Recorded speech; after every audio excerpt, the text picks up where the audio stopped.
สบายดีท่านผู้ชมที่เคารพสบายดีตอนเช้าท่านผู้ชมที่เข้ารบขอต้อนรับบรรณาทานเข้าสู่การรายงานข่าวเช้าอรุณวันใหม่จากห้องข่าวโทรภาพแห่งชาติลาวพวกเรามาพบกันในเช้ามื้อนี้แม่นมื้อแฮม6 ค่ำเดือน7พศ2568กุมกับวันจันทร์ที่16มิถุนายน2025นำเสนอข่าวเช้าอรุณวันใหม่ในมื้อนี้โดยข้าพเจ้าสุทธิเกียรติทวีสุขและพันงาสุทธิพงศ์สบายดีพันงาสบายดี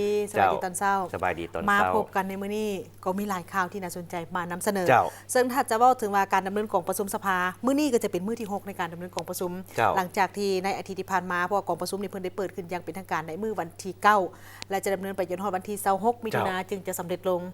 ตลอดเวลาของการดำเนินกองประชุมท่านผู้ชมทางบ้านนี่ก็สามารถประกอบส่วนความคิดความเห็นเข้ามายังกองประชุมสภาได้เพิ่นเปิดสายด่วนที่หมายเลขโทรศัพท์156และพร้อมเดียวกันนี้ทางโทรภาพแห่งชาติเองก็มีรายการพิเศษเกี่ยวกับประหลักการดำเนินกองประชุมสภานี่ให้ท่านผู้ชมได้ติดตามชมถึงบ้านนั่นเองเจ้าซึ่งในกองประชุมสภานี่ครั้งนี้ก็จะเปิดไปวันที่26มิถุนายน2025ซึ่งในแต่ละวาระก็มีการบรรดาสมาชิกสภาแห่งชาติก็ได้การมีการเจาะจิ้มบรรดาคำถามที่ประชาชนให้ความสนใจความเดียวกันนั้นภาคส่วนที่เกี่ยวข้องโดยเฉพาะก็คือการนำในภาคส่วนที่เกี่ยวข้องก็ได้ให้มีการตอบคำซักถามของสมาชิกสภาแห่งชาติอย่างกงไปกงมาเจ้าท่านผู้ชมที่เคารพในมื้อเช้ามื้อนี้พวกเราจะมาเริ่มต้นด้วยที่ข่าวในตอนเช้าของวันที่13มิถุนายน2025ที่ผ่านมาอยู่นครหลวงเวียงจันทร์ได้มีการเปิดกองประชุมครบคณะเปิดกว้างประจำปี2024ของคณะกรรมาธิการแห่งชาติเพื่อความก้าวหน้าของแม่หญิงแม่และเด็กโดยมีห้องรัฐมนตรีห้องประธานองค์การทั้งเป็นประธานทั้งเป็นห้องประธานและกรรมการคณะกรรมาธิการแห่งชาติเพื่อความก้าวหน้าของแม่หญิงแม่และเด็กห้องเจ้าแขวงและภาคส่วนที่เกี่ยวข้องเข้าร่วมท่านกิ๊กแก้วไข่คำพิทูลรองนายกรัฐมนตรีประธานคณะกรรมาธิการแห่งชาติเพื่อความก้าวหน้าของแม่หญิงแม่และเด็กได้มีคำเห็นกล่าวเปิดกองประชุมครั้งนี้ว่าในปี2024ผ่านมาเป็นปีที่พวกเราเผชิญกับสิ่งท้าทายหลายด้านบ่ว่าจะเป็นผลกระทบทางด้านเศรษฐกิจรวมทั้งผลกระทบจากภัยธรรมชาติที่เป็นอุปสรรคกีดขวางเฮ็ดให้เศรษฐกิจมีการเติบโตช้าอันได้ส่งผลกระทบให้ชีวิตการเป็นอยู่ของประชาชนและพนักงานพบกับความยุ่งยากและกระทบต่อการพัฒนาประเทศก็คือการเคลื่อนไหวเวียกงานของคณะกรรมาธิการแห่งชาติเพื่อความก้าวหน้าของแม่หญิงแม่และเด็กคณะกรรมาธิการเพื่อความก้าวหน้าของแม่หญิงกระทรวงองค์การแขวงและนครหลวงก็ได้มีความพยายามเอาใจใส่ในการนำพาชี้นำติดตามสุขยูการส่งเสริมความก้าวหน้าของแม่หญิงความเสมอภาคหญิงชายการลบล้างทุกรูปการจำแนกต่อแม่หญิงและการใช้ความรุนแรงต่อแม่หญิงและเด็กการส่งเสริมการพัฒนาการปกป้องสิทธิและผลประโยชน์ของเด็กและการมีส่วนร่วมของเด็กรวมทั้งการสร้างยุทธศาสตร์นิติกรรมแผนดำเนินงานแห่งชาติในระยะปี2026หาปี2030เคียงคู่กันนั้นก็ได้ปฏิบัติพันธะของรัฐบาลในวิธีสากลภาคพื้นและอาเซียนกองประชุมครั้งนี้จะได้ร่วมกันรับฟังการรายงานความคืบหน้าข้อคงค้างและสิ่งท้าทายในการจัดตั้งปฏิบัติเวียกงานของคณะกรรมาธิการแห่งชาติเพื่อความก้าวหน้าของแม่หญิงแม่และเด็กระยะผ่านมาในการจัดตั้งปฏิบัติเวียกงานส่งเสริมความก้าวหน้าของแม่หญิงความเสมอภาคหญิงชายและการส่งเสริมและปกป้องเด็กอยู่สาธารณรัฐประชาธิปไตยประชาชนลาวโดยสังเขปและความคืบหน้าของคณะกรรมาธิการแห่งชาติเพื่อความก้าวหน้าของแม่หญิงแม่และเด็กแต่ละแขนงการในการจัดตั้งปฏิบัติเวียกงานดังกล่าวที่ติดพันกับคงเขตและความรับผิดชอบของภาคส่วนตนพร้อมกันนี้ยังได้ปรึกษาหารือแลกเปลี่ยนความคิดความเห็นร่วมกันในการเคลื่อนไหวและจะตั้งปฏิบัติเวียกงานเพื่อซอกให้เห็นปัญหาอุปสรรคและสิ่งท้าทายที่กีดขวางในการจะตั้งปฏิบัติเวียกงานและร่วมกันซอกหาวิธีในการแก้ไขในต่อหน้ารวมไปถึงการแลกเปลี่ยนบทเรียนในการพัวพันและการประสานงานระหว่างขั้นศูนย์กลางและท้องถิ่นเป็นเอกภาพร่วมกันในการกำหนดแผนเวียกจุดสุมสำหรับปีต่อหน้าและเวียกงานอื่นๆอีกจำนวนหนึ่ง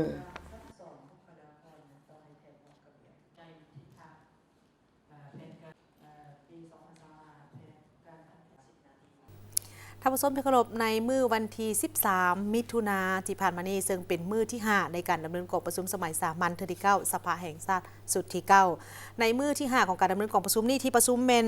เป็นวาระของการพิจารณาเกี่ยวกับการจัดตั้งปฏิบัติปีท่องเที่ยวลาวและทิศทางแผนการในต่อหน้า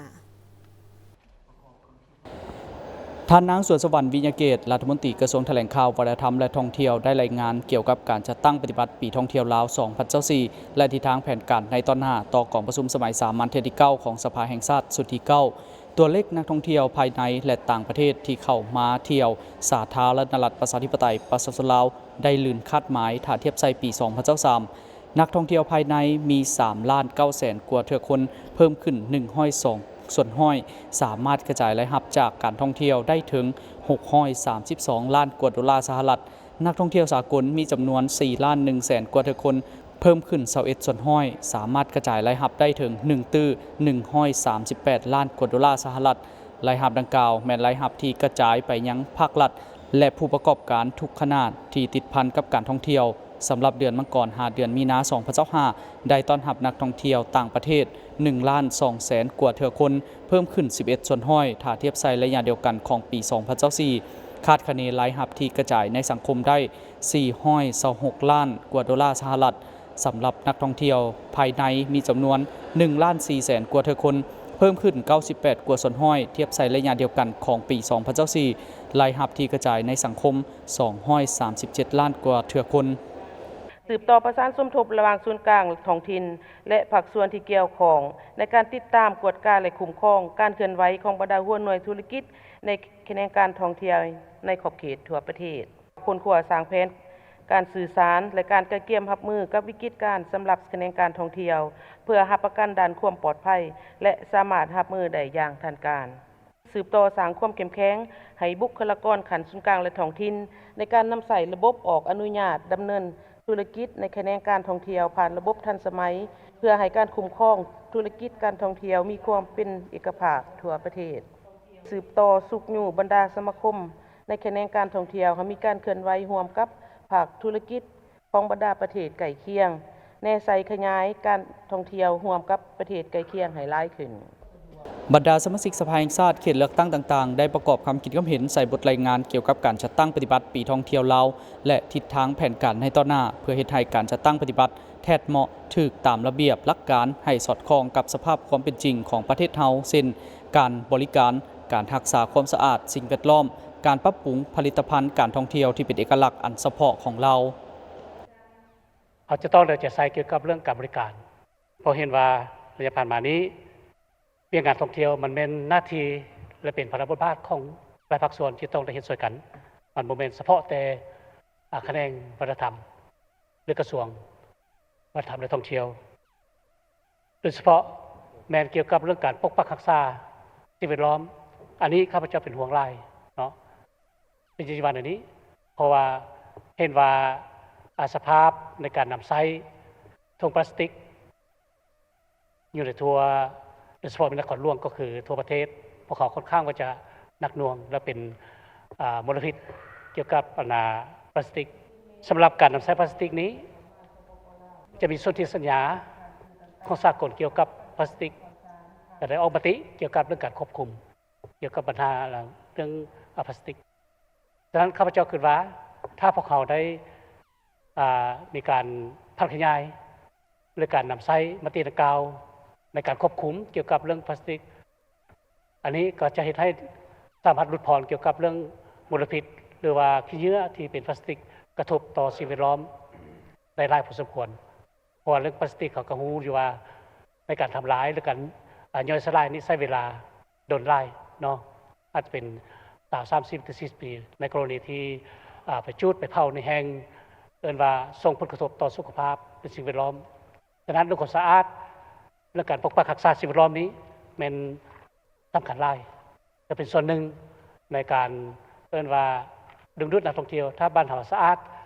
รักษาสภาพแวดล้อมได้อันนี้ก็ถือว่าเป็นส่วนหนึ่งในการดึงดูดจิตใจของนักท่องเที่ยวมาเที่ยวสปป.ลาวพวกเราคันว่าพวกเราเอาบ้านชนเผ่านี้เป็นแหล่งท่องเที่ยวที่เอาจริงเอาจังนะโดยมอบให้แขวงมอบให้เมือง เป็นผู้ซอกรถบ้านใดที่เป็นบ้านชนเผ่าสดๆหมายความว่าตัวอย่างว่าเผ่าอาคาบ่หรือเผ่าลือบ่เผ่ายังกระยามีแต่ว่าให้เป็นมีชนเผ่านั้นสดๆเนี่ยเอานักท่องเที่ยวไปท่องเที่ยวเฮ็ดแนวนี้และแม่นถือว่าจะเฮ็ดให้ป่าชนบรรดาเผ่านี้และมันได้ประกอบส่วนเข้าในเวียงงานท่องเที่ยวเนี่ยหลายขึ้นแล้วก็เฮ็ดให้ข้าเจ้านี่และแม่นถือว่าเข้าถึงนโยบายท่องเที่ยวของรัฐบาลพวกเราผ่านมานี้เนี่ยมันถือว่าข้าพเจ้าก็ได้มีโอกาสหลายท่านก็จะมีโอกาสคือกันสมาชิกสภาแห่งชาติพวกเรานี่อยู่แต่ละแขวงเนี่ยไปบ่อนห่างไกล2 ลี้ข้าพเจ้ามีโอกาสได้ไปบ้านหนึ่งต้นเผาอาคาไฟฟ้าก็บ่ฮอดแต่ว่าเส้นทางนี่ทะลุไปฮอดแหละไฟฟ้าบ่ฮอดอินเทอร์เน็ตบ่ฮอดแต่บ้านนั้นมีความอยู่ดีกินดีได้ก็เจ้าเพิ่งตัวเองกุ้มตัวเอง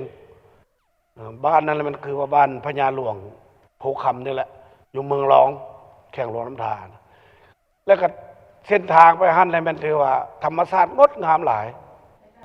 การประกอบความคิดความเห็นของบรรดาท่านสมาชิกสภาแห่งชาติครั้งนี้เพื่อเป็นบอนอิงให้แก่การจัดตั้งปฏิบัติเวียกงานการท่องเที่ยวเป็นพื้นฐานในการพัฒนาผลิตภัณฑ์การท่องเที่ยวสืบต่อปรับปรุงคุณภาพและมาตรฐานการบริการของหัวหน่วยธุรกิจการท่องเที่ยวในขอบเขตทั่วประเทศโดยสุมใส่การประเมินและยั่งยืนมาตรฐานการท่องเที่ยวอาเซียนและมาตรฐานการท่องเที่ยวของสาธารณรัฐประชาธิปไตยประชาชนลาวหาประกันสร้างความประทับใจและมีความปลอดภัยให้แก่นักท่องเที่ยว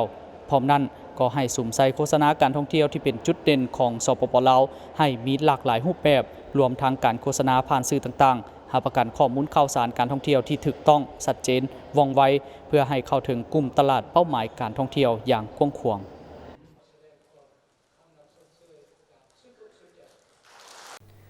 ในการดำเนินกองประชุมสมัยสามัญเทื่อที่9ของสภาแห่งชาติสุดที่9ในภาคบ่ายแมนมีการสุ่มใส่พิจารณาเวียกงานการสรุปตีราคาการโฆษณาเผยแพร่กฎหมายในขอบเขตทั่วประเทศท่านไพวีศรีบริพารัฐมนตรีกระทรวงยุติธรรมได้ขึ้นรายงานผลสรุปตีราคาการโฆษณาเผยแพร่กฎหมายทั่วประเทศซึ่งท่านได้ยกให้เห็นถึงสภาพรวมในการจัดตั้งปฏิบัติเวียกงานโฆษณาเผยแพร่กฎหมายยกให้เห็นด้านดีด้านอ่อนบทเรียนที่ถอดถอนได้ทิศทางแผนการในต่อหน้าและข้อเสนอระยะผ่านมากระทรวงองค์การตลอดฮอดองค์การปกครองท้องถิ่นได้เอาใจใส่จัดตั้งปฏิบัติเวียกงานดังกล่าวอย่างแข็งแรงและลึกซึ้งเฮ็ดให้พนักงานรัฐกรกำลังป้องกันชาติป้องกันความสงบและประชาชนลาวบัดเผามีสติตื่นตัวเคารพและปฏิบัติกฎหมายสูงขึ้นสังคมมีความเสมอภาคสงบเป็นระเบียบเรียบร้อยและยุติธรรมโดยพื้นฐานกฎหมายในความรับผิดชอบของรัฐบาลมี147กฎหมายได้โฆษณาเผยแพร่143กฎหมายเคียงคู่กับผลสำเร็จยังพบข้อยุ่งยากที่เป็นสิ่งท้าทายเป็นต้นบุคลากรที่เฮ็ดเวียกงานโฆษณาเผยแพร่กฎหมายยังมีความจำกัดด้านปริมาณและคุณภาพสภาพจุดพิเศษของประเทศเฮาประชาชนจำนวนหนึ่งอาศัยอยู่เขตผู้ด้อยห่างไกลซอกลีกเฮ็ดให้การเข้าถึงกฎหมายของพลเมืองพบกับความยุ่งยากพลเมืองจำนวนหนึ่งมีแนวคิดลบหลีกจากการจัดตั้งปฏิบัติหลักการระเบียบการและมาตรการของกฎหมายฮู้กฎหมายแต่จริงใจบ่ปฏิบัติสวยไส้ช่องว่างของกฎหมายเพื่อหาผลประโยชน์ส่วนตัวและครอบครัวการซอกแหล่งทุนการตอบสนองด้านวัตถุอุปกรณ์พาหนะเข้าในเวียกงานโฆษณาเผยแพร่กฎหมายยังบ่ทันเพียงพอกับความเรียกร้องต้องการของเวียกงานตัวจริงทิศทางแผนการในต่อหน้า 1. ยกระดับดำรัสของรัฐบาลว่าด้วยการโฆษณาเผยแพร่นิติกรรมขึ้นมาเป็นกฎหมายอันนี้พวกเขาได้เสนอเข้าอยู่ในแผนการสร้างกฎหมาย2026-2030แล้วจะยกระดับของดำรัสนี้ขึ้นเป็นกฎหมาย 2. เพิ่มทวีบทบาทคุ้มครองมหาภาคเวียกงานโฆษณาเผยแพร่กฎหมายโดยการสร้างแผนการพัฒนาการโฆษณาเผยแพร่กฎหมายในปี2026-30เพื่อสุกยุติดตามกวดกาการจัดตั้งโฆษณาเผยแพร่กฎหมายของแขนงการต่างๆให้เป็นระบบ 3. สร้างพนักงานโฆษณาเผยแพร่นิติกรรมของแขนงการต่างๆด้วยการฝึกอบรมระยะสั้นระยะยาวให้มีคุณภาพสูงขึ้นกว่าเก่า 4. ดำเนินการประเมินและเก็บกรรมสถิติการโฆษณาเผยแพร่กฎหมายและใส่ปรับปรุงกลไกรูปการวิธีการโฆษณาเผยแพร่นิติกรรมให้มีความดึงดูดแทดเหมาะกับระดับความรับรู้ความสนใจของเป้าหมาย และให้สอดคล้องกับสภาพจุดพิเศษของศูนย์กลางและท้องถิ่น 5. ปรับปรุงกลไกประสานสมทบระหว่างบรรดากระทรวงองค์การที่ขึ้นกับรัฐบาลเพื่อติดตามกวดกาและสูบยุเวียงงานโฆษณาเผยแพร่กฎหมายให้มีความโล่งเลี่ยนกว่าเก่า 6. สร้างเงื่อนไขอำนวยความสะดวกให้แก่การโฆษณาเผยแพร่กฎหมายเป็นต้นด้านงบประมาณพาหนะและอุปกรณ์รับใช้ต่างๆให้เพียงพอ จากนั้นต่างหน้าคณะประจำสภาแห่งชาติและสมาชิกสภาแห่งชาติได้ประกอบคำคิดความเห็นต่อการสรุปตีราคาการจัดตั้งปฏิบัติเวียกงานโฆษณาเผยแพร่กฎหมายทั่วประเทศของรัฐบาลที่เห็นว่าการจัดตั้งปฏิบัติยังบ่ทันเป็นระบบต่อเนื่องการโฆษณายังบ่ทันครบถ้วนบ่ทันทั่วถึงบ่เป็นมืออาชีพซึ่งมันสะท้อนให้เห็นว่าการคุ้มครองรัฐคุ้มครองสังคมด้วยกฎหมายยังบ่ทันเข้มงวดบ่ทันเด็ดขาดเฮ็ดให้เกิดมีบางปรากฏการณ์ย่อท้อทางสังคมเพื่อเฮ็ดให้เวียงงานโฆษณาเผยแพร่กฎหมายได้รับการจัดตั้งปฏิบัติอย่างมีประสิทธิภาพและประสิทธิผลคณะประจำสภาแห่งชาติขอเสนอเพิ่มเติมอีก 1. ให้ค้นคว้าสร้างคู่มือโฆษณาเผยแพร่กฎหมายโดยคัดย้อนเอาเนื้อในของกฎหมายที่ติดพันกับความรับผิดชอบการเมืองของพนักงานราชการทหารตำรวจก็คือชีวิตก็คือเนื้อในที่ติดพันกับชีวิตประจำวันของประชาชนเพื่อโฆษณาเผยแพร่เสื่อมซึมให้ลึกซึ้งและแท้ถึงกว่าเก่าโดยเฉพาะทึกกระเป๋าไม้ที่จะโฆษณาเผยแพร่ 2. คณะพรรคคณะนำกระทรวงองค์การรัฐต้องได้เพิ่มทวีซี่นำอย่างไกลชิดต่อเวียงงานโฆษณาเผยแพร่กฎหมายให้หลายขึ้นตืมค้นคว้าสร้างฐานข้อมูลข่าวสารด้านกฎหมายที่ทันสมัยเพื่อเป็นแหล่งข้อมูลให้ประชาชนบรรดาเผ่าได้เข้าถึงกฎหมายสะดวกและว่องไวกว่าเก่าจะเป็นการประกอบส่วนเฮ็ดให้การโฆษณาเผยแพร่กฎหมายได้รับผลดีนั้นข้าพเจ้าขอเสนอบางจุดดังนี้อันที่1นี่ก็แม่นเสนอรัฐบาลเพิ่มงบประมาณเข้าในการโฆษณาเผยแพร่กฎหมายนี้ให้เพียงพออันที่2ควรมีปึ้มคู่มือการโฆษณาเผยแพร่กฎหมายแต่ละกฎหมายเพื่อความเป็นเอกภาพในทางปฏิบัติและปึ้มนั้นก็ควรมีเนื้อในที่รัดกุมลึกซึ้งคัดย้อนเอาบางเนื้อในที่สำคัญที่ติดพันกับความรับผิดชอบของแต่ละภาคส่วนดังข้าพเจ้าได้กล่าวไปพร้อมนี้ที่ประชุมได้พิจารณาห่างมติว่าด้วยการรับรองเอาบทรายงานของรัฐบาลเกี่ยวกับผลการสรุปตีราคาการโฆษณาเผยแพร่กฎหมายทั่วประเทศซึ่งได้รับรองเอาการสรุปตีราคาทิศทางการจัดตั้งปฏิบัติเวียกงานโฆษณาเผยแพร่กฎหมายในทั่วประเทศเพื่อเฮ็ดให้การจัดตั้งปฏิบัติในต่อหน้าดีขึ้นกว่าเก่าเพราะว่าการโฆษณาเผยแพร่ศึกษาอบรมสร้างสติเคารพกฎหมายเป็นเวียกงานหนึ่งที่มีความสำคัญเพราะเป็นการโฆษณาเผยแพร่แนวทางนโยบายที่ได้ผันขยายมาเป็นหลักการระเบียบการและมาตรการอันละเอียดในทุกของเขตเวียกงานส่วนทางด้านกระทรวงโยธาธิการและขนส่งก็ได้มีการจัดกองประชุมสรุปการจัดตั้งปฏิบัติเวียกงานก่อสร้างพักพนักงานและปรับปรุงการจัดตั้งประจำปี 2024 พร้อมกับวางทิศทางแผนการในปี 2025 กองประชุมโดยภายใต้การเป็นประธานของท่านงามประสงค์เมืองมณีรัฐมนตรีกระทรวงโยธาธิการและขนส่งโดยมีบรรดาสหายคณะประจำพรรคมีคณะหน่วยพรรคภาคฐานคณะกรมสถาบันกองวิชาการผู้อำนวยการรัฐวิสาหกิจและภาคส่วนที่เกี่ยวข้องเข้าร่วมกองประชุมได้ตีราคาคืนการจัดตั้งปฏิบัติทิศทางก็คือคาดหมายเวียกการก่อสร้างพักพนักงานวางออกในปีที่ผ่านมาให้เลิกเซิงถือกับความเป็นจริงและมีความเป็นเอกภาพสูงต่อกับหมากผลที่ญาติมาได้เพื่อเป็นการสืบต่อในการเสริมขยายยกให้เห็นถึงจุดพ้นเด่นจุดอ่อนของโครงสร้างที่จะต้องได้มีการปรับปรุงแก้ไขซอกให้เห็นถึงสาเหตุและบทเรียนที่ถอดถอนได้พร้อมกันนี้กองประชุมก็ได้พร้อมกันคุ้นคั่วประกอบคำคิดคำเห็นอย่างภาวะวิสัยต่อกับทิศทางคาดหมายและหน้าที่เวียกงานก่อสร้างพักพนักงานและปรับปรุงกงจักการจัดตั้งที่จะต้องได้สู่สนจัดตั้งปฏิบัติในปีต่อหน้าแนวใส่ในการปรับปรุงก่อสร้างพักให้มีความปลอดภัยเข้มแข็งนักแน่นเพื่อยกสูงความสามารถในการนำพาและลักษณะน้ำหนักของพักเฮาในเงื่อนไขใหม่ปฏิบัติการหันเปลี่ยนอย่างแข็งแรงและเลิกซึ้งในเวียกงาน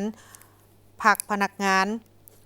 ซึ่งให้เป็นผู้ประทับตัวจริงและรับประกันให้ทันแถวพนักงานสมาชิกพรรค มีความนักแน่นสืบโตในการเป็นพนักงานสืบทอดเปลี่ยนแทนในทุกตำแหน่งงานพร้อมกันนั้นผู้เข้าร่วมควรจะได้พร้อมการรับฟังการเผยแพร่เอกสารหมุนเสื้อ70 ปีวันสร้างตั้งคณะจัดตั้งศูนย์กลางพรรค25 มีนา1955ถึง25 มีนา2025และเอกสารที่สำคัญของพรรคของชาติเติมอีกท่านผู้ชมในวันที่ 13 มิถุนายน 2025 คณะที่ปรึกษาด้านเศรษฐกิจชาวหนุ่มลาวได้มีการจัดกล่องประชุมสรุปเรียกงานการเคลื่อนไหวประจำปี 2024 และทิศทางแผนการปี 2025 อยู่ที่ห้องประชุมศูนย์กิจกรรมชาวหนุ่มและเยาวชนกองประชุมโดยการเข้าร่วมของทานทองลีศรีสุริตรองเลขาคณะบริหารงานศูนย์กลางชาวหนุ่มประชาชนปฏิวัติลาวทานวิไลสารพรหมมีไซประธานคณะที่ปรึกษาด้านเศรษฐกิจชาวหนุ่มลาวมีบรรดาทานคณะพร้อมด้วยสมาชิกเข้าร่วมในโอกาสนี้ทานอาลาวรวงสันติรองประธานคณะที่ปรึกษาด้านเศรษฐกิจชาวหนุ่มลาวได้ขึ้นผ่านบทสรุปประจำปี 2024 และทิศทางแผนการในตัวหน้าก็คือปี 2025 ซึ่งคณะที่ปรึกษาด้านเศรษฐกิจชาวหนุ่มลาวประกอบด้วยบรรดาสหายที่เป็นนักธุรกิจเป็นเจ้าของบริษัทเป็นเจ้าของกิจการและเจ้าของโครงการต่างๆซึ่งปัจจุบันนี้คณะดังกล่าวประกอบมีคณะบริหารงานและสมาชิกทั้งหมด55สหายเป็นหญิง21สหายท่านผู้ชมคณะที่ปรึกษาด้านเศรษฐกิจชาวหนุ่มลาวนั้นก็คือเป็นเสนาธิการเฉพาะให้แก่คณะเลขาธิการ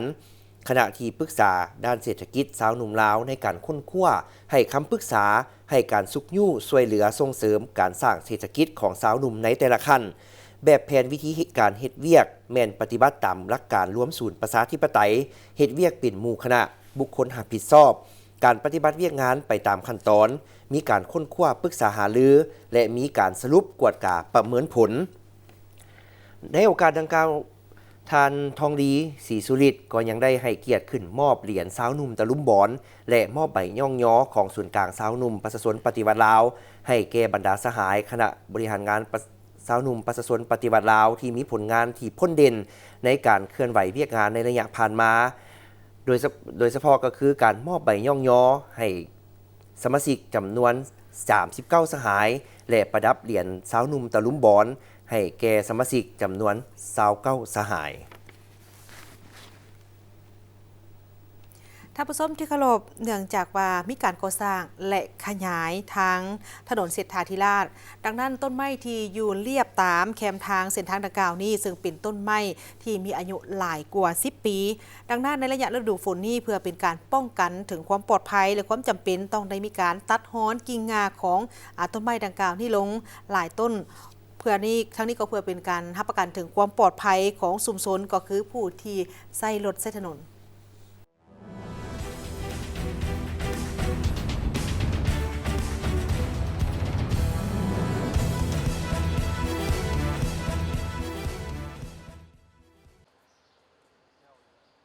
เนื่องจากว่ามีการก่อสร้างและขยายหน้าทางถนนเศรษฐาธิราชเมืองจันทบุรีนครหลวงเวียงจันทน์และเพื่อรับประกันให้การจัดตั้งปฏิบัติโครงการเป็นไปตามนโยบายการพัฒนาตามทิศสีเขียวและยืนยงที่ได้กำหนดในวิสัยทัศน์ฮอดปี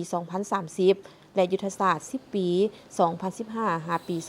2025 แผนพัฒนาทางด้านเศรษฐกิจสังคม 5 ปีครั้งที่ 9 และปฏิบัติตามนโยบายการปกป้องด้านสิ่งแวดล้อมและสังคมของผู้ให้ทุนเนื่องจากว่าต้นไม้อยู่เรียบตามถนนเศรษฐาธิราชและถนนมโหสถเป็นต้นไม้ที่มีอายุหลาย10 ปีและมีขนาดใหญ่สูงซึ่งมีความเสี่ยงสูงที่จะโค่นล่มโดยเฉพาะในช่วงเวลาที่มีลมพัดแรงและฝนตกหนักดังนั้นทางผู้ให้ทุนและเจ้าของโครงการจึงได้เหตุการศึกษาและประเมินความเสี่ยงพร้อมทั้งกำหนดมาตรการในการป้องกันและปกปักรักษาต้นไม้เหล่านี้โดยจะได้มีการ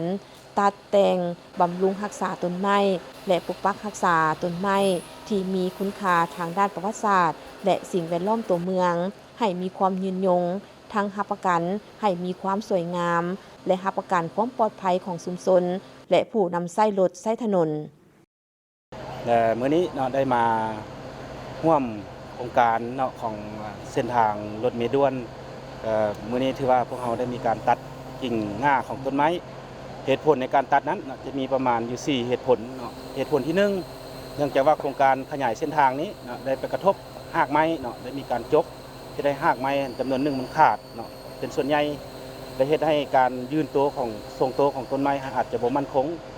เหตุผลที่2เนื่องจากว่าไม้ของเฮานี่ปลูกมาดนเนาะและแม่นว่าเฮือนยอดมันเด้ออกไปไกลกว้างถึงฮอด30 เมตรเนาะบางต้นฉะนั้นมันเมื่อเฮือนยอดมันออกไปไกลน้ำหนักมันจะหลายเนาะฉะนั้นจะเป็นเหตุผลที่เฮ็ดไม้ให้จะล้นในช่วงฤดูฝนเนาะเป็นสิ่งสำคัญเหตุผลที่3หั่นก็คือว่าหลักๆที่มันความปลอดภัยของการสัญจรถึงจะบ่มีโครงการนี้มันก็มีความปลอดภัยต่ำเมื่อต้นไม้อยู่สูงฉะนั้นโดยหลักการนี้ต้นไม้จะบ่เกิน 4-5 เมตรอยู่ในตัวเมืองเนาะฉะนั้นถึงบ่มีโครงการนี้ความปลอดภัยมันก็ต่ำเนื่องง่าไม้โดกมันจะหักลงมาสู่ใส่แขกคนที่เดินไปเดินมานั้นเป็นเหตุผลที่3เนาะเหตุผลที่4ที่พวกเราจำเป็นต้องได้ตัดเพื่อเฮ็ดให้ตัวเมืองนี้มันสวยงามเนาะตัดให้มันถูกเทคนิคในวิธีการเนาะเฮาก็ได้คัดเลือกบริษัทที่ว่าเข้ากับมาตรฐานสากลที่มาเฮ็ดเนาะโดยคัดเลือกเอาบริษัทจันทบุรีนี้เข้ามาเนื่องจากเครื่องไม้เครื่องมือเทคนิคสามารถแมทกับหลักสูตรการเรียนการสอนแล้วก็ถูกตักขั้นตอนการตัดแต่เฮาก็ได้มีการควบคุมการเทรนนิ่งให้มันถูกต้องฝึกอบรมให้ก่อนเนาะในการบังคับใช้เครื่องมือต่างๆคาดว่าจะใช้เวลา7วันในการตัดแต่งต้นไม้อยู่ถนนเศรษฐาธิราชโดยจะเริ่มแต่วันที่13หาวันที่19เดือนมิถุนายนปี2025เพื่อเป็นการรับประกันความปลอดภัยในระยะการตัดแต่งต้นไม้นี้แม้นมีความจำเป็นต้องได้ปิดถนนเศรษฐาธิราชชั่วคราวในช่วงเวลาการปฏิบัติเวียกงานซึ่งในตอนเช้าแม่นเริ่มแต่เวลา 8:30 หา 12:00 และช่วงบ่ายแม่นเริ่มแต่เวลา 13:30 หา 16:30 ดังนั้นจึงเรียกร้องมายังพ่อแม่ประชาชนผู้นำใช้รถใช้ถนนมีความระมัดระวังในการขับขี่และขออภัยในความบ่สะดวกครั้งนี้ด้วย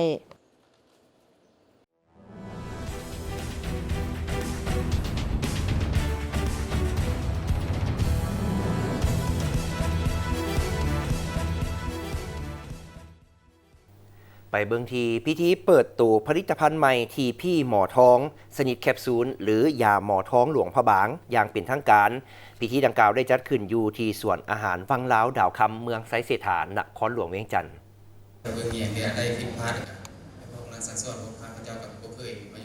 พิธีดังกล่าวได้จัดขึ้นในตอนบ่ายของวันที่9มิถุนายน2025ที่สวนอาหารวังล้าวดาวคำเมืองไซเศรษฐานครหลวงเวียงจันทน์โดยมีทานทองบุญภาเจ้าของผลิตภัณฑ์ที่พี่หมอท้องหรือยาหมอท้องหลวงพระบางมีท่าน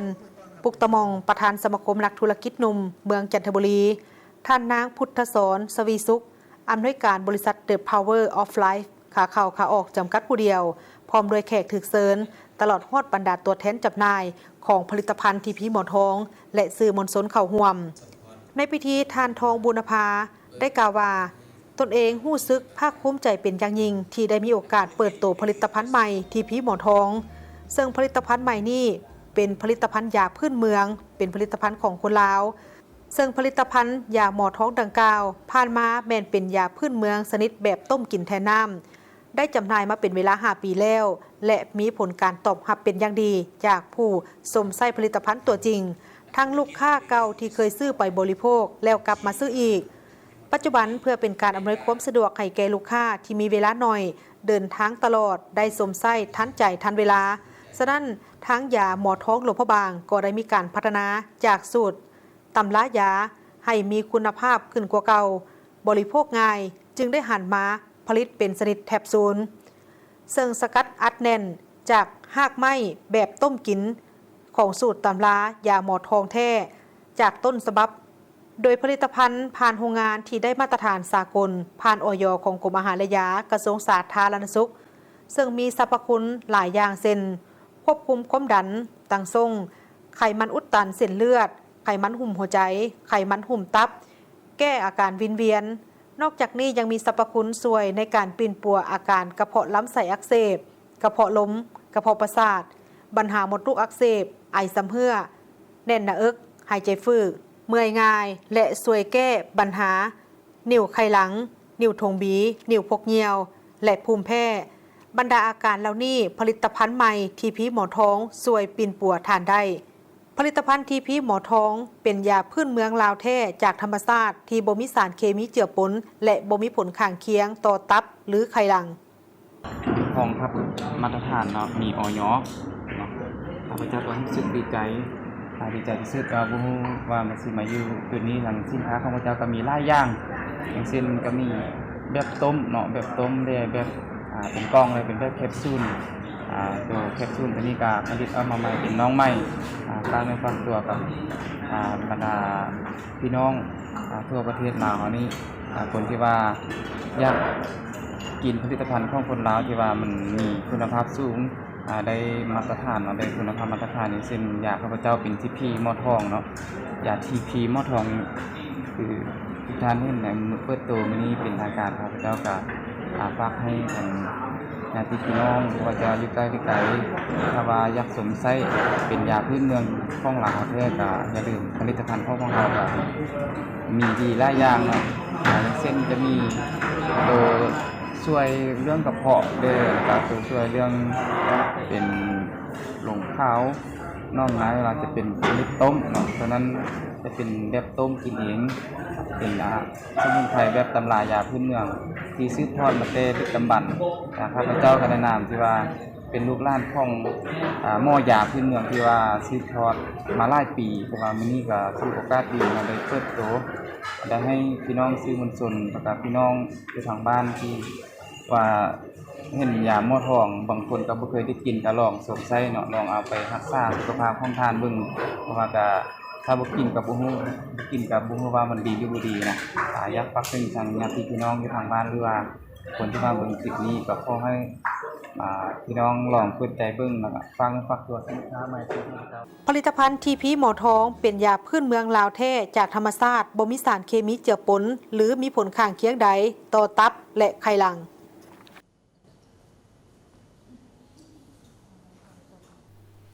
กองประชุมปรึกษาหารือการจัดตั้งปฏิบัติการแก้ไขการทางป่าและบุกรุกป่าไม้ในขอบเขตป่าสงวนทั่วแขวงพงศาลีโดยภายใต้การเป็นประธานของทานบุญทวีสอสุกันประธานองค์การกวดกาภาครัฐแขวงมีบรรดาทานหัวหน้าของหัวหน้าแผนกการออมข้างแขวงบรรดาทานเจ้าเมืองห้องเจ้าเมืองพร้อมด้วยภาคส่วนที่เกี่ยวข้องเข้าร่วมจุดประสงค์กองประชุมแม่นเพื่อสุขยูติดตามและปรึกษาหารือเกี่ยวกับการผันขยายและจัดตั้งปฏิบัติคำสั่งเลขที่11/นย.ลงวันที่21 กรกฎาคม 2023ว่าด้วยการเพิ่มทวีความเข้มงวดในการคุ้มครองปกปักรักษาพัฒนาและนำใส่ป่าไม้ที่ดินป่าไม้ต้านและสกัดกั้นการบุกรุกทำลายป่าไม้ที่ดินป่าไม้และไฟไหม้ลามป่าและเป็นการผันขยายคำสั่งของทานเจ้าแขวงฉบับเลขที่27/คพลลงวันที่20 กุมภาพันธ์ 2025ว่าด้วยการเพิ่มทวีความเข้มงวดการสกัดกั้นไฟไหม้ลามป่าการคุ้มครองการทางป่าเฮ็ดให้การบุกรุกทำลายป่าไม้และที่ดินป่าไม้ในขอบเขตทั่วแขวงพงศาลีในกองประชุมครั้งนี้ได้สรุปตีราคาการแก้ไขการทางป่าและบุกรุกป่าไม้และที่ดินป่าไม้ในขอบเขตทั่วแขวงในระยะผ่านมาและค้นคว้าปรึกษาหารือกำหนดทิศทางการแก้ไขปรากฏการณ์ย่อท้อ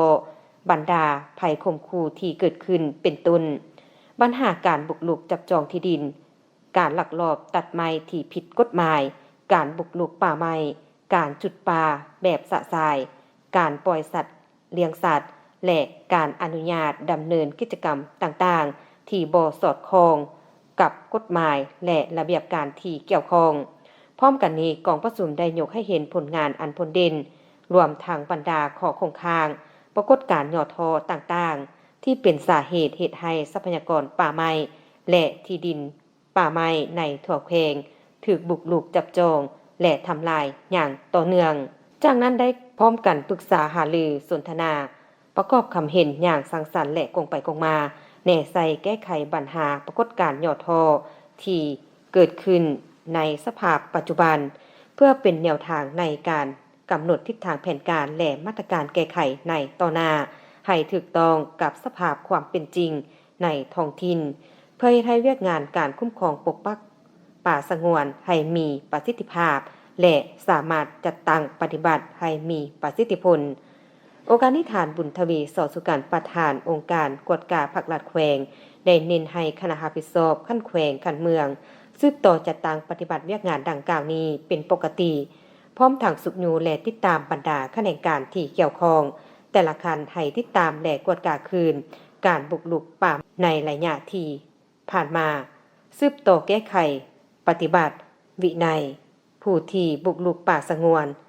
ด้วยการปรับใหม่และใส่มาตรการตามระเบียบกฎหมายที่กำหนดไว้อย่างเข้มงวดรวมทั้งพนักงานทหารและตำรวจไปทั้งแขวงหลวงน้ำทาทั้งแขวงหลวงน้ำทาได้มีการเสื่อมซึมเอกสารและปรับปรุงกงจักการจัดตั้งของแผนกการเงินและแผนกแผนการและการลงทุนแขวงหลวงน้ำทาโดยการเข้าร่วมของทานจันทองเกี่ยวประเสริฐห้องเลขาพรรคแขวงผู้สีนำเวียกงานพรรคพนักงานมีคณะประจำพรรคแขวงกรรมการพรรคแขวงกวาดกาพรรครัฐแขวงคณะจัดตั้งแขวงหัวหน้าแผนกห้องหัวหน้าแผนกพร้อมด้วยพนักงานที่เกี่ยวข้องเข้าร่วมกองประชุมได้ผ่านมติกองประชุมของสภาแห่งชาติฉบับเลขที่05ว่าด้วยการรับรองการปรับปรุงกงจักการจัดตั้งของรัฐบาลคำแนะนำเลขที่483เกี่ยวกับการปรับปรุงการจัดตั้งมติเลขที่030ว่าด้วยมาตรฐานของพนักงานนำพาคุ้มครองเพื่อรับประกันให้การปรับปรุงกงจักการจัดตั้งอยู่ขันแขวงนครหลวงเมืองให้ถูกต้องตามทฤษฎีนำมีความเป็นเอกภาพมีประสิทธิภาพทันกับเวลาที่ได้กำหนดและเพื่อกำหนดเนื้อในมาตรฐานรวมมาตรฐานเฉพาะของตำแหน่งและกลุ่มตำแหน่งพนักงานนำพาคุ้มครองในทั่วระบบการเมืองแห่งสปป.ลาวเป็นพื้นฐานในการเลือกเฟ้นสร้างแผนกำหนดก่อสร้างบำรุงตีราคาซับซ้อนจัดวางแต่งตั้งพนักงานเข้าในตำแหน่งนำพาคุ้มครองแต่ละขั้นเป็นบอนอิงให้แก่พนักงานสมาชิกพรรคได้ฝึกฝนหล่อหลอมตนเองพร้อมนั่นกองประชุมก็ได้ทาบทามเอาหัวหน้าแผนกการโฮมแผนกแผนการและการลงทุนแขวงเข้ากับแผนกการเงินแขวงโอกาสดังกล่าวทานจันทองเกี่ยวประเสริฐห้องเลขาพรรคแขวงประธานกองประชุมได้มีคำเห็นเน้นนักบางปัญหาที่สำคัญเป็นต้นแม้นปัญหามาตรฐานเงื่อนไขผู้ที่มีคุณธาตุการเมืองนักแน่นด้านแบบแผนวิธีเฮ็ดเวียกและด้านอื่นๆที่ติดพันกับเวียกงานคงเขตความรับผิดชอบของตนตามพระราชบทบาทเพื่อสิ้นนำพาเวียกงานภายในแผนกที่ได้โฮมมาเข้ากันให้แทดเหมาะกับสภาพตัวจริงได้มีพิธีมอบหับหน้าที่ประธานสภานักรบเก่าทางแขวงอุดมไซเป็นเกียรติเข้าร่วมมิตรสหายสุวัสดิ์มหาวงศ์สนันท์คณะประจำพรรคแขวงหัวหน้าคณะจัดตั้งแขวงมีประธานห้องประธานสภานักรบเก่าแขวงมีต่างหน้าจากโฆษณาอบรมห้องว่าการแขวงแผนกภายในส่งกรมประชาการป้องกันชาติป้องกันความสงบแนวรั้วสั่งชาติแขวง3องค์การจัดตั้งมหาชนคณะรับผิดชอบคันแขวงและพนักงานภายในสภานักรบเก่าแขวงเข้าร่วมพิธีได้ผ่านมติตกลงของคณะประจำพรรคแขวงว่าด้วยการแต่งตั้งประธานห้องประธานสภานักรบเก่าแขวงอุดมไซผู้ใหม่ซึ่งได้แต่งตั้งสหายพันโทกองแก้วหัศจรรย์เป็นประธานและแต่งตั้งสหายบุญไซไซสวัสดิ์เป็นห้องประธานสภานักรบเก่าแขวงอุดมไซพร้อมนี้ได้ผ่านมติตกลงให้สหายพันเอกวงเพชรแก้วมณีประธานสภานักรบเก่าแขวงผู้เก่าและสหายพันโทท้องเพชรสัญญาสอนรองประธานสภานักรบเก่าแขวงผู้เก่าพักผ่อนหับอุดหนุนบำนาญจากนั้นสหายพันเอกวงเพชรแก้วมณีประธานสภานักรบเก่าแขวงผู้เก่าขึ้นผ่านบทสรุปมอบหับหน้าที่ประธานสภานักรบเก่าแขวงระหว่างผู้เก่าและผู้ใหม่พร้อมทางมีการเซ็นบทบันทึกมอบหับหน้าที่ในตอนท้ายพิธีคณะพรรคคันเทิงก็ได้มีคำเห็นโอ้ลมต่อเวียกงานสภานักรบเก่าเพื่อจะได้สุ่มใส่การจะตั้งผันขยายแนวทางการเมืองของภาครัฐพระราชบทบาทสิทธิและหน้าที่ที่ได้รับมอบหมายแต่ละระยะปฏิบัติตามคาดหมายที่วางไว้ให้ปรากฏผลเป็นจริงทั้งแขวงหลวงพระบางได้มีการเฉลิมฉลองวันผู้บริจาคเลือดโลกภายใต้คำขวัญให้เลือดให้ขมหวังร่วมใจกันช่วยชีวิตโดยการเข้าร่วมของทานดร.เวียงสวรรค์เกษมสุขหัวหน้าองค์การกระแดงแขวงนครบางมีผู้เข้าร่วมจากภาครัฐและวิสาหกิจภาคธุรกิจเอกชนและประชาชนบดเผาบ้านออมข้างเข้าร่วมซึ่งภายในงานจะมีกิจกรรมการบริจาคเลือดแบบสมัครใจทั้งมีการแจกของขวัญหลายอย่างให้กับผู้สมัครจะบริจาคเลือด ซึ่งเริ่มตั้งแต่เวลา 8 โมงเช้าจนถึง 16 โมงแลงคาดว่าจะได้รับเลือดประมาณ 300 ถุงโอกาสนี้หัวหน้าองค์การกระแดงแขวงนครบาลได้เรียกร้องให้ทุกภาคส่วนพร้อมกันเข้าร่วมบริจาคเลือดเพื่อช่วยเหลือสังคมร่วมกันโอกาสวันผู้บริจาคเลือดโลกในปีนี้ให้ฝดฟื้นและกงขวงการเฉลิมฉลองวันบริจาคเลือดโลกวันที่ 14 มิถุนายนเป็นการส่งเสริมความรับรู้ในทั่วสังคมให้เห็นได้ความสำคัญของการสนองเลือดและผลิตภัณฑ์ของเลือดโดยเฉพาะแม่นการเข้าถึงการบริการเลือดที่เพียงพอปลอดภัยและทันเวลา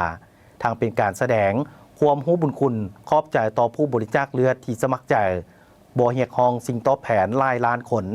ที่ได้บริจาคเลือดช่วยชีวิตคนเจ็บประกอบส่วนในด้านสุขภาพและชีวิตการเป็นอยู่ของประชาชนหลายล้านคนในทั่วโลกเป็นการปลุกระดมเชิญชวนให้ผู้ที่เคยบริจาคเลือดมาแล้วจงกลับคืนมาบริจาคเลือดอย่างสม่ำเสมอตลอดปีเพื่อให้มีเลือดแห่ไว้อย่างเพียงพอและก็เป็นเลือดที่มีคุณภาพและเป็นการขับเคลื่อนการสนับสนุนในแต่ละประเทศภูมิภาคและทั่วโลกให้เกิดการพัฒนาด้านการปลุกระดมบริจาคเลือดและสนองเลือดที่ปลอดภัยอย่างเข้มแข็งและยืนยงด้วยความเป็นห่วงเป็นใยของพรรครัฐบาลต่อผู้บาดเจ็บเป็นต้องการเลือดหลายท้องถิ่นจึงจัดกิจกรรมวันผู้บริจาคเลือดโลก 14 มิถุนายนในทุกๆปีท่านดร.เวียงสวรรค์เกษมสุขหัวหน้าองค์การกระแดงแขวงนครบาลได้กล่าวว่ามาฮอดปัจจุบันศูนย์เลือดองค์การกระแดงแขวงนครบาลได้จัดหาเลือดเพื่อสนองให้คนเจ็บที่ต้องการนำใช้เลือดได้แล้ว 2,500 กว่าถุงซึ่งยังบ่ถึง 50 ส่วนร้อยของแผนการเพราะตามแผนการจัดหาเลือดในปี 2025 นี้ต้องบรรลุ 5,500 ถุงซึ่งใน6 เดือนท้ายปีนี้องค์การกระแดงแขวงจะสืบต่อประสานสมทบกับหลายภาคส่วนเพื่อเคลื่อนไหวปลุกระดมการบริจาคเลือดให้บรรลุตามแผนการโอกาสนี้ทานเรียกร้องให้ผู้ที่เคยบริจาคเลือดมาก่อนแล้วจงสืบต่อประกอบส่วนเข้าร่วมกระบวนการบริจาคเลือดอย่างต่อเนื่องพร้อมทางรักษาสุขภาพของตนเองอย่างสม่ำเสมอและเรียกร้องให้ผู้ที่บ่เคยบริจาคเลือดจงมีความมั่นใจเข้าร่วมบริจาคเลือดเพื่อให้สุขภาพของตนเองมีความแข็งแรงขึ้นพิธีมอบภาพโครงการก่อสร้างต่อเติมอาคารห้องหมอสนะสมบูรณ์แขวงจำปาสักเป็นเกียรติเข้าร่วมในพิธีครั้งนี้มีทานคำเลียนพลเสนาอดีตรองรัฐมนตรีกระทรวงแผนการและการลงทุนประธานสมาคมมิตรภาพลาวเยอรมันทานประดิษฐ์พงษ์พจิตรรองประธานสมาคมมิตรภาพเยอรมันลาวทานบุญย่องบุตรวงศ์หัวหน้ากรมการทูตประชาชนคณะพัวพันต่างประเทศศูนย์กลางภาคพร้อมด้วยทานคำศรีลิ้นสวัสดิ์ว่าการเจ้าเมืองสนะสมบูรณ์มีผู้ต่างหน้าจากคณะพัวพันต่างประเทศศูนย์กลางภาคจากสถานทูตเยอรมันประจำสาธารณรัฐประชาธิปไตยประชาชนลาวคณะบริหารงานสมาคมมิตรภาพลาวเยอรมันและคณะของการพนักงานแพทย์หมอภายในของการสาธารณสุขเมืองเขาห่วมในพิธีทานสมโพธิพรเทพาหัวหน้าของการสาธารณสุขเมืองได้รายงานให้หูว่าโครงการก่อสร้างต่อเติมอาคารห้องหมอเมืองสนะสมบูรณ์แม้นได้เริ่มลงมือก่อสร้างและต่อเติมมาแต่ปี 2023 จนถึงวันที่ 6 มิถุนายน ปี 2025 จึงสำเร็จโดยการขยายตึกอาคารห้องหมอหลังเก่าออกเป็น 2 ห้องใหญ่ซึ่งได้รับทุนช่วยเหลือจากสมาคมมิตรภาพเยอรมันลาวมูลค่า137 ล้านกว่ากีบสมทบกับทุนห้องหมอเมืองมูลค่า75 ล้านกีบและทุนจากพระอาจารย์ปูสมบูรณ์วัดบ้านโน่นสวรรค์มูลค่า5 ล้านกีบรวมมูลค่าการก่อสร้างต่อเติมทั้งหมด217 ล้านกว่ากีบโดยการกล่าวมอบของทานประดิษฐ์พงษ์พจิตรรองประธานสมาคมมิตรภาพเยอรมันลาวและกล่าวหับของทานคำศรีลิ้นสวัสดิ์ว่าการเจ้าเมืองสนะสมบูรณ์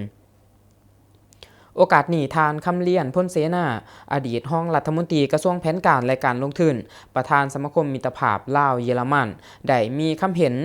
ก่อนอื่นได้กล่าวแสดงความหย่องย่อส้มเสยมายังทานประดิษฐ์พงษ์พจิตรรองประธานสมาคมมิตรภาพเยอรมันลาวพร้อมด้วยภาคส่วนที่เกี่ยวข้องได้สอกหาแหล่งทุนประกอบส่วนเขาในการก่อสร้างต่อเติมอาคารห้องหมอเมืองสนะสมบูรณ์จนสำเร็จทั้งนี้ก็เพื่อเป็นบอนพักเศร้าปินปัวให้แก่พ่อแม่ประชาชนในยามที่เจ็บเป็นพิเศษในพิธีครั้งนี้ก็ได้มอบใบเกียรติคุณและของที่ระลึกพร้อมทั้ง อย่างส้มเบิงผลสำเร็จโครงการก่อสร้างต่อเติมอาคารโรงหมอเมืองและร่วมกันปลูกต้นไม้ภายในขอบเขตบริเวณของการสาธารณสุขเมืองเพื่อเฉลิมฉลองเนื่องในโอกาสวันปลูกต้นไม้แห่งชาติและวันเด็กน้อยสากลอีกด้วยเจ้าแขวงเซกองได้ประดับเหรียญใส่แห่งงานสั้นหนึ่งให้การนำขั้นสูงของแขวงดักลักสาธารณรัฐสังคมนิยมเวียดนามท่านนางคันทลีวันละเบื่อมห้องหัวหน้าแผนกภายในแขวงเซกองได้ขึ้นพานรัฐดำรัสของประธานประเทศฉบับเลขที่148/ปทลงวันที่29กันยายน2023ว่าด้วยการประดับเหรียญใส่แห่งงานสั้นหนึ่งให้แก่แขวงดักลักจากนั้นก็ได้ผ่านใบมอบสิทธิ์ของทานนายกรัฐมนตรีแห่งสาธารณรัฐประชาธิปไตยประชาชนลาวฉบับเลขที่199/นย.ลงวันที่3ตุลาคม2023ว่าด้วยมอบสิทธิ์ให้เจ้าแขวงเซกองตั้งหน้ารัฐบาลลาวเป็นเกียรติประดับเหรียญใส่แห่งงานสั้นหนึ่งให้แก่แขวงดักลักที่มีผลงานคุณงามความดีในการพัวพันหัวมือและช่วยเหลือทื่นฮ้อนเพื่อพัฒนาแขวงเซกองในระยะผ่านมาเนื่องในโอกาสเฉลิมฉลองวันเซ็นสนธิสัญญามิตรภาพการร่วมมือลาวเวียดนามครบรอบ45 ปีวันที่18 กรกฎาคมปี 1977 หาวันที่18 กรกฎาคม 2022และวันสร้างต่างซ้ายพัวพันการทูตลาวเวียดนามครบรอบ60 ปีวันที่5 กันยายนปี 1962 หาวันที่5 กันยายนปี 2022โอกาสนี้ท่านเล็กไร้ศรีวิไลกรรมการศูนย์กลางพรรคเลขาพรรคแขวงเจ้าแขวงเซกองก็ได้ตั้งหน้ารัฐบาลลาวให้เกียรติขึ้นประดับเหรียญใส่แห่งงานสั้นหนึ่งให้แก่แขวงดักลักพร้อมทางกล่าวแสดงความขอบอกขอบใจอันจริงใจและความหูบุญคุณอันล้นเหลือต่อภาครัฐและประชาชนเวียดนามไอ้น้องว่าร่วมว่าเฉพาะคณะภาคอำนาจการปกครองแขวงดักลักที่ให้การช่วยเหลืออันล้ำค่าแก้ภารกิจต่อสู้กุศลในเมื่อก่อนก็คือในภารกิจปกปักรักษาระบอบใหม่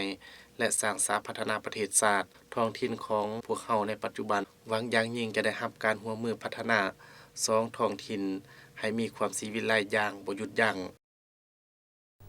หมดเวลาสำหรับการรายงานข่าวเศร้าอรุณใหม่แต่เพียงเท่านี้และพบกันได้ใหม่ในการรายงานข่าวภาคต่อไปส่วนข่าวภาคนี้โฆษกทั้งสองพร้อมกับทีมงานข่าวเศร้าลาท่านผู้ชมไปก่อนสบายดี